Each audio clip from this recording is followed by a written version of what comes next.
Hello, everyone. Once again, welcome to one more new episode of Noesis Industry Dialogues. This initiative is to make sure to have perspective from all the global and the national hospitality leaders in the context of global changes happening to the hospitality world and in Indian context as well.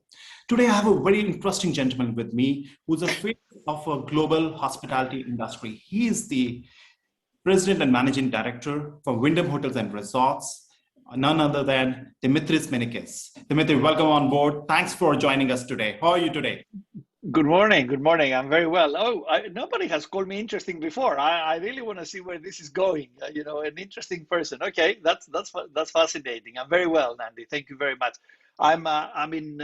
I'm in London on a lockdown, as you all know, but still managing to do business as everybody else is doing for a year now from home, working from digital environments and Zooms. So all good, all good. As I told you, I'm dying to get out there and travel, but at the moment it doesn't look to be feasible. So we deal with the cards we've been served. So great to be here with you. Different times and different approach, I'm sure.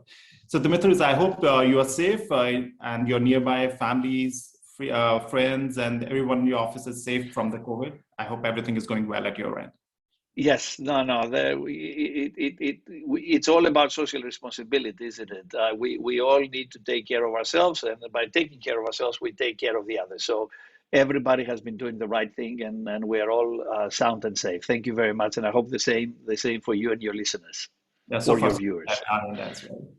Great, Dimitris. So how's the business shaping up for you in last couple of quarters? Are you seeing some recovery across the regions, or still the business has yet to pick up? It's interesting, when we closed the offices about a year ago, I think it was the 13th of March on that Friday night when we said, we're going to close the office in London, our headquarters, and we said, we're going to see you in 2 months, because nobody believed that it's gonna last so long. I think a year later, there's a lot of things that have happened. Obviously, the planet stopped working or stopped moving for a big amount of time, but gradually we see some very positive signs. We see, obviously we see China rebounding very strong. We see the UAE and the Middle East rebounding, coming back gradually, especially after Christmas. We see the Indian subcontinent actually picking up some really good business, especially bearing in mind that in your country, a lot of the business, or the majority, is domestic. And at the same time, we see the sentiment of consumers. Guests, people want to get out. They want to be cautious, obviously, because of the government restrictions, but they're eager to travel. There isn't one report that I've read or survey that I've read the last 3-4 months that 90% of the people didn't say, I want to get out, I want to meet family, I want to meet friends, I want to go to have a proper meal in a restaurant instead of a delivery at home. And at the same time, I want to meet and go to interesting and fascinating places and live experiences again. So the appetite is there, the willingness is there, the drive is there. It's only a matter of time until governments get allow people to get out again, and at the same time, the vaccination rollout plays a very important role. But overall, we are very bullish about hospitality. We're a very resilient industry. Look at the share prices. Look at the big hospitality groups. The share prices are flying. The investors do really believe in the rebound of hospitality, and despite the state that we are in today, I believe that you and your viewers and my team and all our customers should be very proud about what we have achieved this year and how we dealt with the pandemic, but very bullish about the future as well. I think there's a bright future for us waiting. That's very encouraging to hear from you, Dimitris. But at the same time, from the investor perspective, I'm saying, do you think there's going to be some delay in the greenfield projects launches? The developers who were planning to develop hotels across... There might be. I think there are two trends that are happening now, Nandi. And first of all is the investment community. The investment community was expecting, from what I read and what I see, was expecting more distress opportunities to come along. We don't see that. We see portfolios and we still see business happening, but we see them happening at a very good, and not a premium, but a very good rate. So we haven't seen distressed portfolios coming into the market despite the impact of the pandemic. We see people changing plans. We see certain segments of the hospitality industry becoming more appealing than others. You see, for example, budget hotels becoming more appealing now. You see student housing. I don't know if you noticed the trend, especially in Europe. The last 3-4 months, there've been amazing deals happening on student housing. You see serviced apartments, extended stay. You see, mid-scale brands. So the landscape is moving. The greenfield projects, I believe that people who are in it, they're in it for the long term. This, hospitality is not a short-term industry. It's not that you are in an industry for 6 months or a year. It's a long-term industry. So those who are preparing themselves, they don't prepare themselves just for 22 or 23. They see themselves in 26, 28, 10 years from today. So I see projects still going ahead. I see some change in use. So instead of doing a luxury, I do a budget, or I do a mid-scale, or I do serviced apartments, extended stay. But projects are still happening. People are in it for the long term and the long run, and people are they're still committed in the hospitality industry. So that actually makes me feel very comfortable. I haven't seen anybody saying, "Oh, you know what? The world is going to go in a standstill. We're not going to move." No, I see a lot of movement happening everywhere in the region. Interesting. You're a really optimistic professional, I must say that. I am. What's the other choice that I have? I can stay in my room and just wait for me to get old and get retired. No, I am. And I've always said to my team, if you're not at the table, you're on the menu. So you need to be at the table. You need to have those conversations. Optimism is what brought mankind to where it is today, right? Can you imagine those people who went to the moon a few decades back? If they were not optimistic and they were not positive about making them, they wouldn't go to the moon. And that's I think we all need to share. We need to share our optimism. And I get a lot of optimism. It's not my optimism. It's a lot of optimism I get from all the clients that I talk to. Everybody's very bullish about the hospitality industry. Super. Wyndham is one of the largest hotel franchisor company. What type of growth you are seeing in last 12 months in terms of the signing new projects? Look, we are doing. Let me just put some battery here on my laptop. There you go.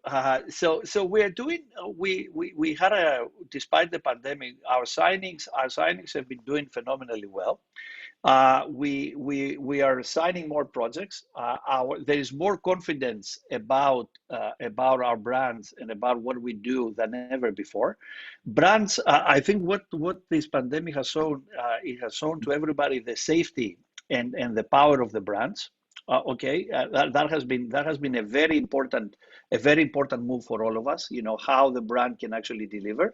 And the other thing that we have actually seen is that people are willing to talk to brands for all sorts of different opportunities. They're willing to talk to brands about conversions, about new opportunities. So we've seen this in India. We've seen this in other parts of the world. There was a press release recently that we've done in terms of the signings and the new deals and the new hotels that we've opened. And again, you asked me, where's my optimism coming from? That's where my optimism is coming from. From the response from our owners and the new deals that we've been signing.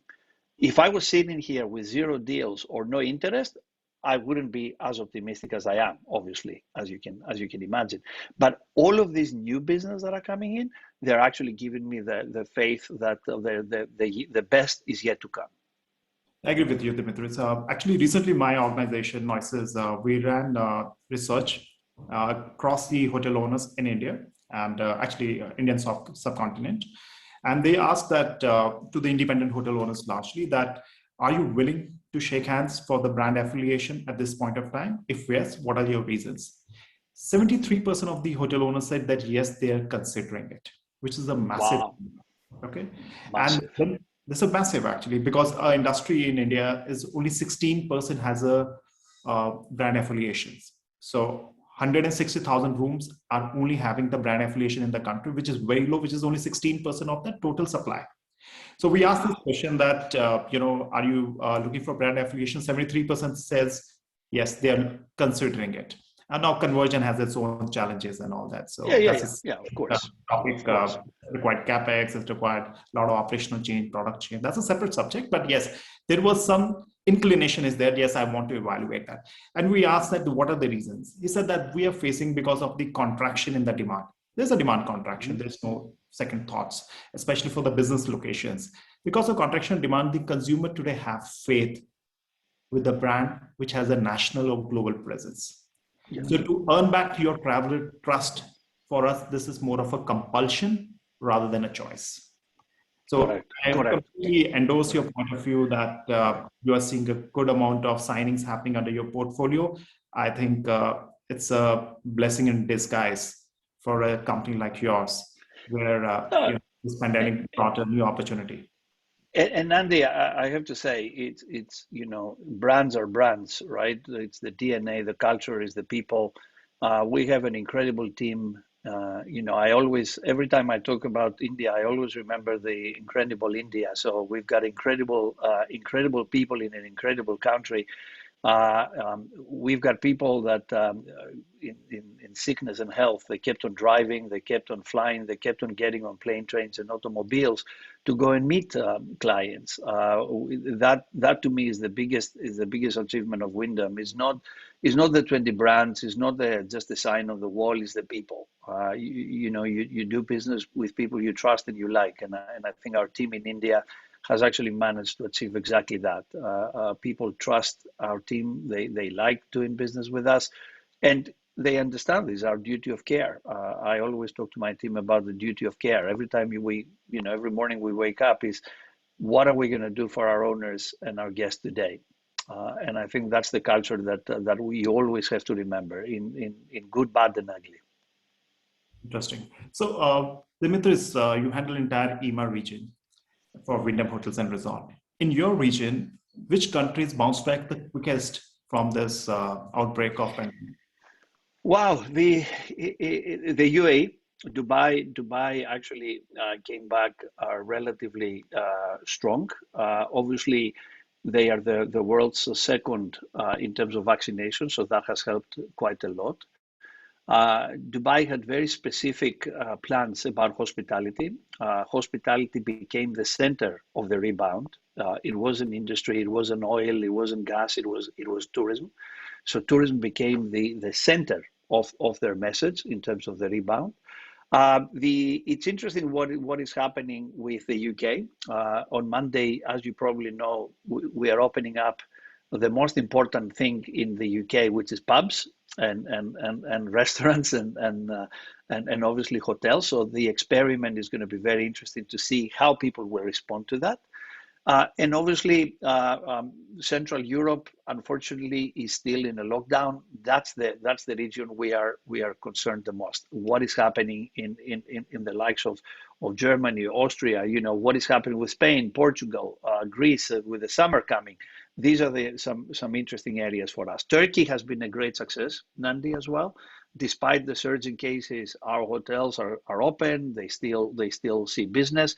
And what is important, I think, and it is critical for India, it's the domestic nature of the market. Where we saw staycation and domestic business, it's the countries or the regions that rebounded first. As you know very well, India is a domestic market. So it some really strong numbers out of India, some really strong numbers out of Turkey, domestic. And from an inbound market, the UAE has, and especially Dubai, has been a great success story for us. Great, that's very interesting. Now, trying to bring you some view on the Indian market as well. You have around 20 brands in your portfolio, but the active brand which is expanding in India subcontinent is limited to 4 to 5 brands from the Wyndham family. Yeah. Okay, yeah. I'm sure these all brands are unique in a way. They have their specific PG and they have specific product which serve purposes for different travelers. Which are the brands which you think is fits well? The brands which you've yet to launch in the India market fits well for the Indian travelers, or the demand for which is going to be increase in the coming days? Great question. Great question. When you have 20 kids in the family, you love them. You love them all the same.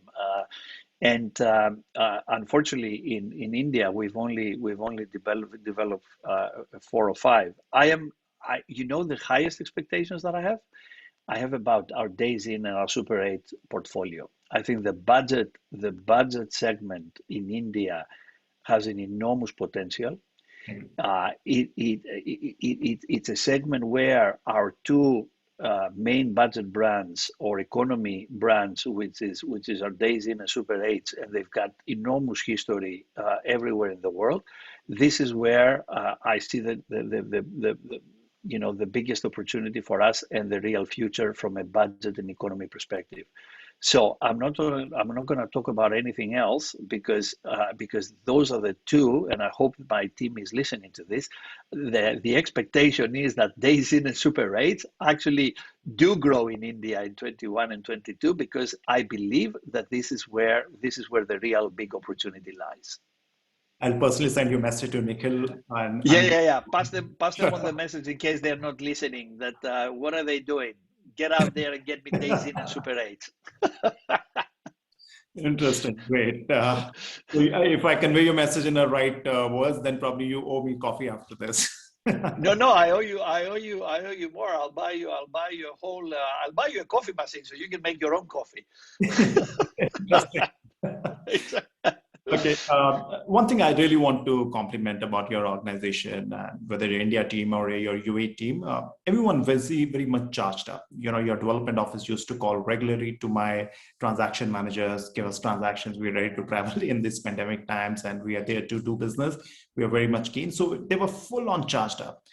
So I just want to ask, as a leader, what was your mantra to keep your people motivated? You just mentioned that you did some of the maximum signings in some particular regions. So what's the mantra which kept your people moving even these difficult times and they were up and running? If they are listening, they're going to hear once more the 2-3 things that I kept on telling them from day one when this is all happened. Control the controllables. Only control the things that you can really control. For the others, don't waste your time on it. So control the controllables.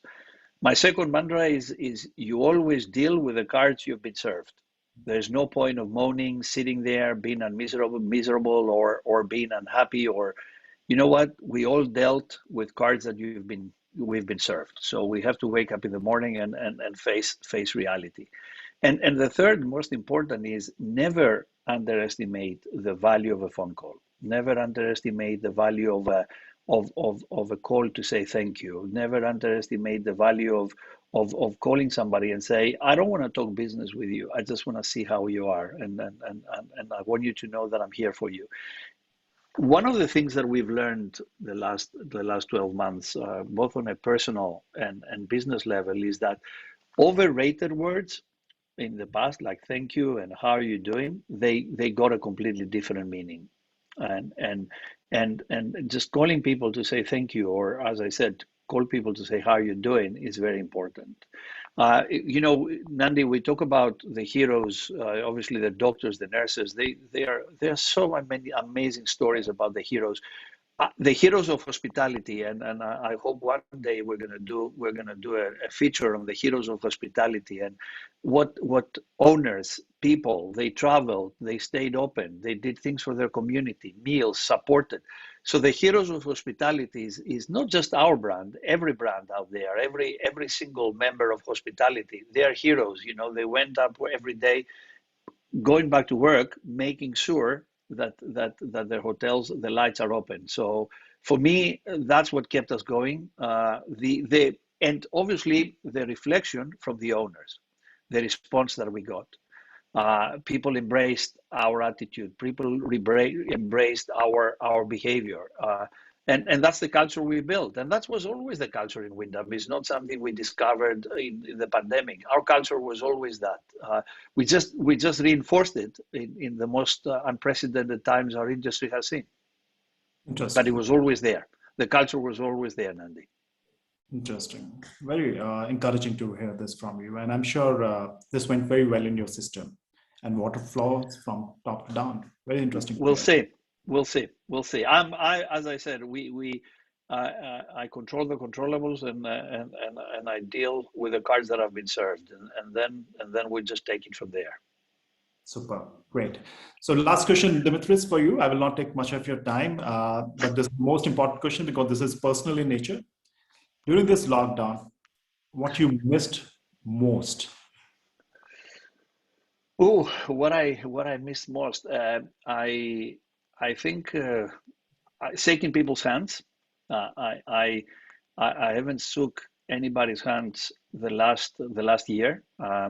People are doing elbows or they're doing this. I haven't actually shook anybody's hands. So shaking people's hands uh, uh, is something that I really missed.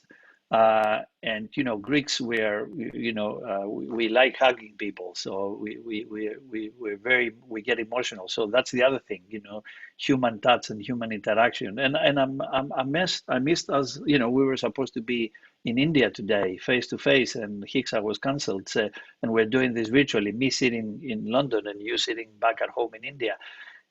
That's what I missed. I missed getting on a plane, meeting people, and that whole human interaction. On the other hand, though, I've learned quite a lot of things, and I think one of the most important things for all of us, and it's one thing I keep on telling my team as well. Never forget the lessons that we learned the last 12 months. Those lessons they need to determine what our future looks like as well. There's so many things we learned in those 12 months that we just have to remind ourselves and make sure that we have the right compass for the future. But seeing people traveling and the human interaction is what I've missed the most. Interesting. For me, synonym to your name is touch and feel. Yes, And I exactly, always feel in exactly. every conversation with you. And Yes, that's very so encouraging. important, so Very important, absolutely. Well so said. important, Well said. so important. But Nandi, one last thought from me. Just we're hospitality is not done. Hospitality is the biggest industry in the world. We're the biggest employer. I know that we lost people. We need to bring those people back. We need we need to become the world's biggest employer once again, and that should be everybody's ultimate goal. Bring those people back, open those hotels again, welcome guests, learn how to smile behind the mask, and just allow people to experience what hospitality has to offer. That should be our number one objective, despite if you work for Wyndham or you work for anybody else. And I think that the whole hospitality industry, and I see this from India a lot, is actually working towards that goal. And I'm really happy and delighted to see that. And I see you and your team doing exactly that, and that's very important as well. Thanks, Dimitri, for your kind words. And I really appreciate your time and your wonderful thoughts on all the subject which we touched today. And looking forward to see you in person also sometime soon. Yes. Hopefully, whether London or India or Lisbon. Let's hope to catch up. Let's make sure it's India. Let's make sure. Forget about London. I had enough of London. Let's make sure it's India. Namaste. Thank you very much. Take good Thank care of you. yourself. Have a Thank you. wonderful day. Bye bye. Take care. Thank you.